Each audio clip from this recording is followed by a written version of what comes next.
Okay, so we're on day 8 already. Today I'm going to focus on how I'm going to be using slide guitar in my productions. I have an album coming up, a traditional music album, blending electronica and traditional instrumentation. So I will show you my approach of using slide guitar within something similar to that. And I'm also going to talk about mixing slide guitar. So I'll be using Abelton to go through this, but this is applicable to any DAW. Like, the concepts are the same, the approach is similar, basically the same. So stay tuned and let's go into the DAW and see what we have. Alright, so when I'm recording slide guitar, I have a direct line going into my DI box, and then from that I'm using an input on my audio interface, which I'll show you. This is my travelling setup at the moment because I'm not in my studio, so I'm not wearing headphones at the moment, so you will also hear what I'm doing.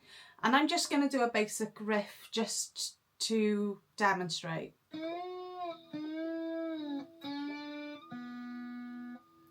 Okay, so that's like a really basic riff, okay, because this video isn't about playing the guitar per se, but it's more about mixing and producing it.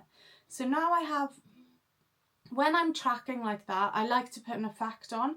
So we're going to go into the DAW and I'm going to show you exactly what I'm doing to start and then how to refine what you've got. So here is my Guild Surfliner, and I'm just basically taking this standard guitar cable as an output here, and it's going into my DI box. So here is my DI box, basically has stereo out, and you can change between mono and stereo here with the switch. I'm doing it in mono. I've only got one output at the moment, which is going directly into my interface. We have a few inputs here and also a ground button, which is really good, which is something I use a lot to avoid interference. That's why I'm using this DI box in between my guitar and the interface.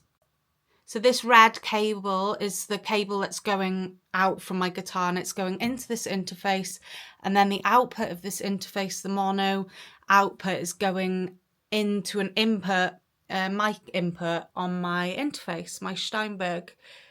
They were cheaper ones, cheaper DI boxes and stuff like Behringer and stuff, but I refuse to buy Behringer products, but that's a different story. So here you can see we have this input, which is a mic input, and we can control the gain. Very important when it comes to slide guitar here. We don't want it too high, otherwise we're going to lose clarity.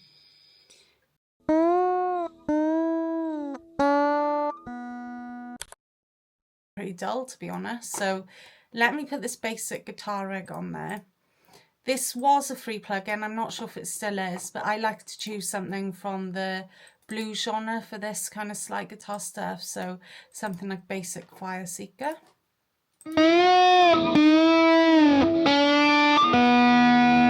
Gives it a bit more life, you know.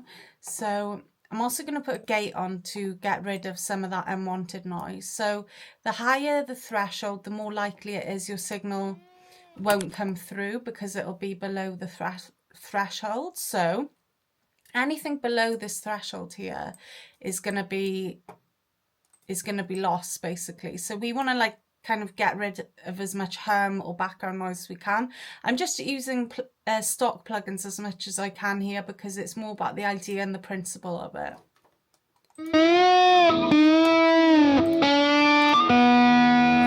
Okay, so we can see here how much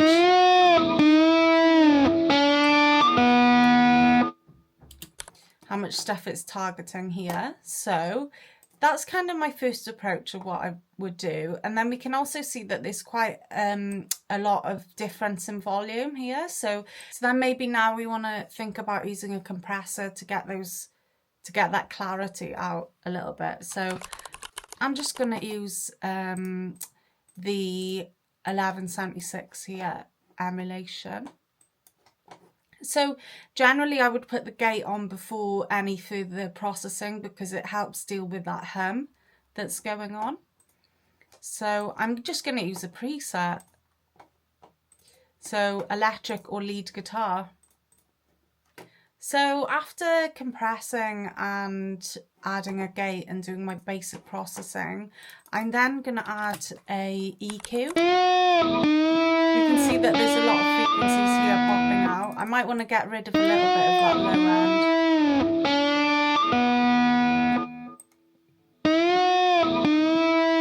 Yeah, if you listen carefully, you can hear like a lot of humming or a lot of, you know, again, adding this high pass filter can really help with getting rid of like background noise.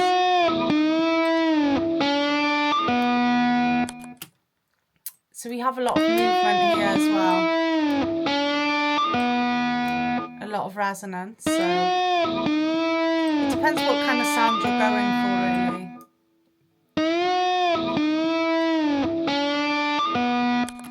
I feel like this sound is a little bit too abrupt in some ways, so I might, to make it like, to think about the movement of slide, it's like wobbly for want of a better word, so I would think about also putting like an LFO on there as well.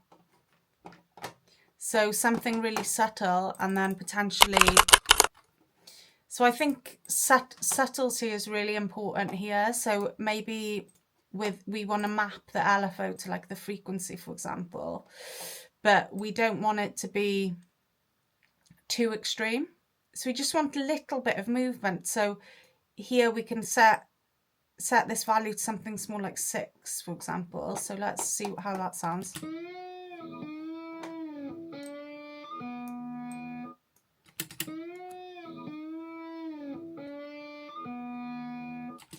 Let me add a little bit more.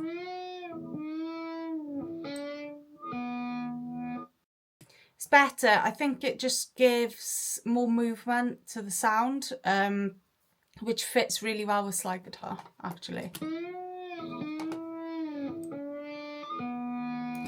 We want the notes, the way I've played it, it's not very sustainy, so I'm going to add a little bit of reverb,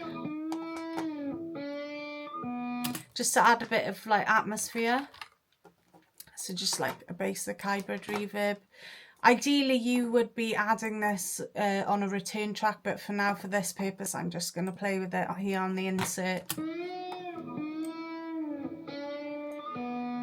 So that's immediately more atmospheric, right?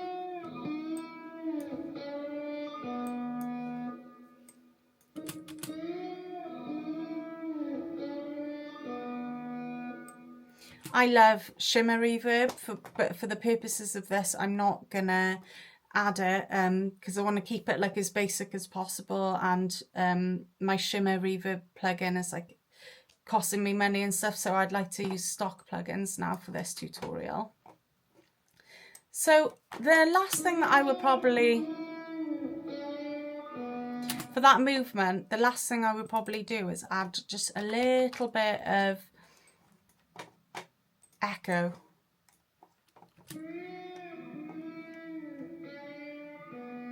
Again, it depends what kind of vibe you're going for. So I kind of like the atmospheric element of slide guitar. So let's try this. Again, this is another free plugin that was free when I got it. I'm not sure if it still is. So we actually have a guitar preset here, so we can try some of those.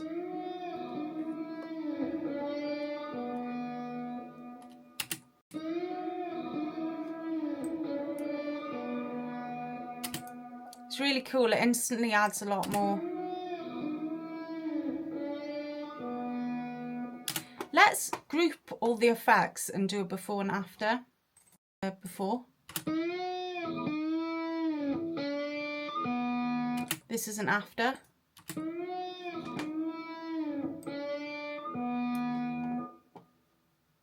So in addition, probably another thing that I would add would be saturation as well, to get those harmonics out, especially if you are playing in a very precise, very nice way.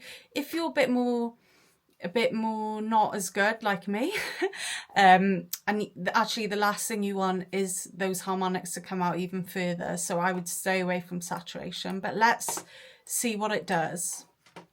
in the context of this thing that I have here. I think it can really add a lot.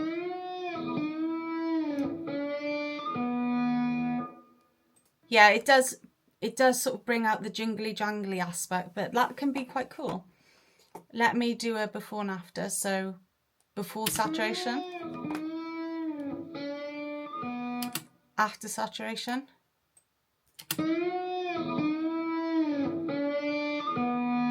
It's cool, it just brings out more detail. I've been editing this with the Guitar Rig Fire Seeker as a base, but you can also do it with the process signal. You know, I encourage you to play around with it. But here, to recap, we have a gate, a compressor, basic EQ, an LFO to make it move a little bit more, some reverb to add atmosphere, a bit of delay, and a bit of saturation. So I think that can sound really cool.